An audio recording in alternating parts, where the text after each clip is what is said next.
And of course, we'll talk a little bit about the software. We have stock Android One, super amazing. I love it so much.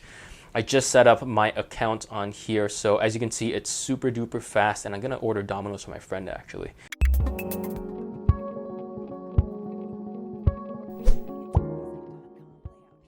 All right, let's get right down to the unboxing of the Mi A2. So very simple box. On the back here, it does have the Android One logo because it is an Android One phone. You got your specifications, and here it shows that this is the 32GB ROM, which is not a lot of space actually. And of course, this is the blue version, which is very nice because I do like the blue version of the Mi A2 a lot. Let's open up the box and see what we have inside. And first we have something here. I'm gonna put that aside for now. And then we'll take a look at the Xiaomi Mi A2. Put that aside as well, and we'll look at what we have inside the box. And here we have a most likely USB-C.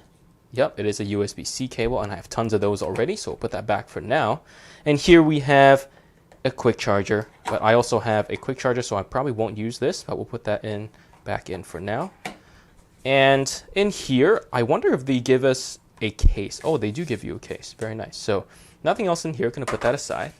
And here we have the Xiaomi user manual and a couple of safety information. And here we have a USB-C to headphone jack dongle, a SIM popper, and finally we have it's a fairly cheap case. So really not much to say about here. It's cheap, it's crappy, but it'll do for the time being until I get a second case for this phone. Let's put all that stuff aside and see what we got with the phone. All right, this is the actual phone itself. I have the blue version. Let's take off all the stickers.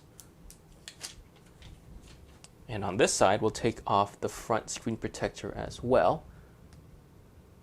And this here is a matte screen protector with words on top of it. And now we have a nice, clean screen. So let's start with the build quality of this thing. This is the Mi A2, pretty much the exact same as the Mi 6X. It's a metal back. You have nice rubber antenna bands at the top and the bottom. You have a fingerprint sensor. You have the Xiaomi logo, the Android One logo, which is a very nice touch.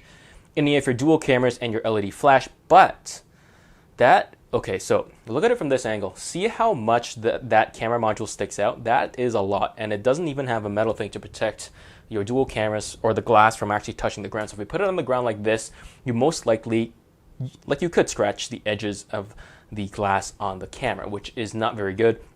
And again, I'm not sure, actually, you know what? That might be an issue. So as I put it down, I can tell that it's gonna wobble a lot. So see how it wobbles as you touch it, because you have this part as a fulcrum, which is making this thing wobble around it. Very annoying. It's very big as well. So the only solution is pretty much put a case on it, and then you won't see that problem anymore. But apart from that, this is a very well-built phone. It's metal. You've got your two buttons on the side. You have your SIM slot. And on the front here, we have the actual phone and the screen. And on the bottom, there's nothing here. There's no capacitive buttons. On the top, we have a couple of sensors, your camera, and that's about it. And the bezels around the screen are fairly, they're decent. The side bezels are okay. You're looking at 2 to 3 millimeters.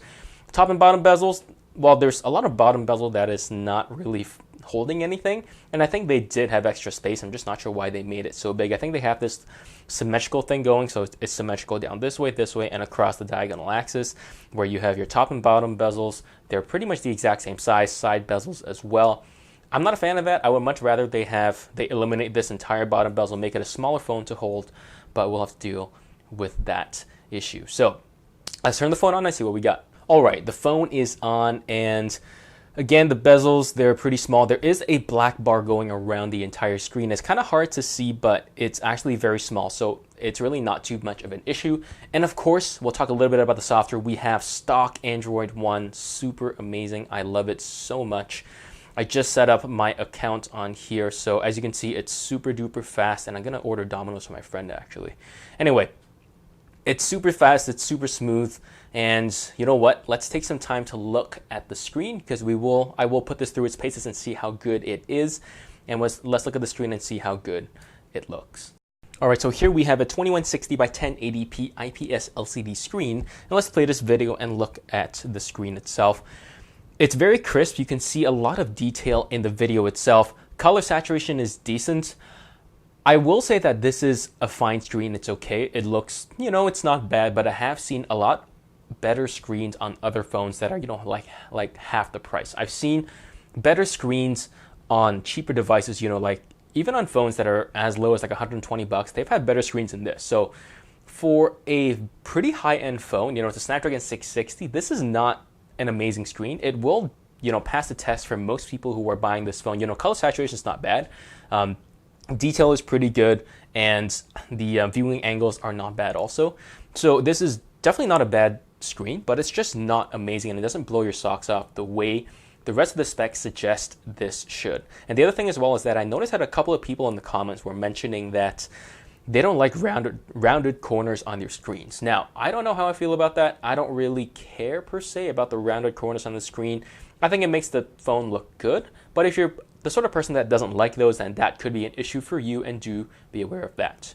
So I'll put this, display through its paces as well in the full review, but in the meantime, let's move on to the audio. All right, next let's talk about the audio on this. There's a single downward firing speaker on this phone, and right off the bat, the quality here is not as good as Smart as a Nut Pro 2, but the audio volume is insane.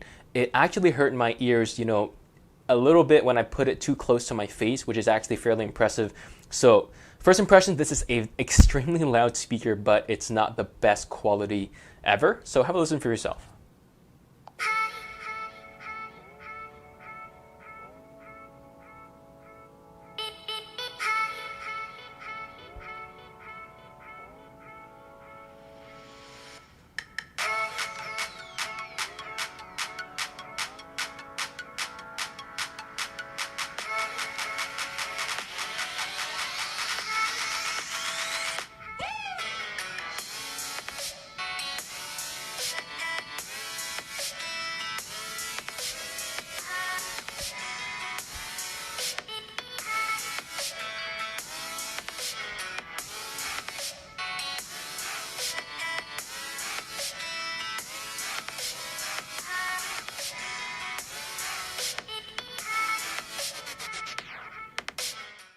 Alright, that was a quick overview and unboxing of the Xiaomi Mi A2. I'm very excited to put this phone through its paces, so be sure to hit like and subscribe and hit that little notification bell to make sure you're notified of any of the latest videos that I upload about the Mi A2 and any other phone or tablet that I review. Thank you so much for watching, and I'll see you guys in the next one.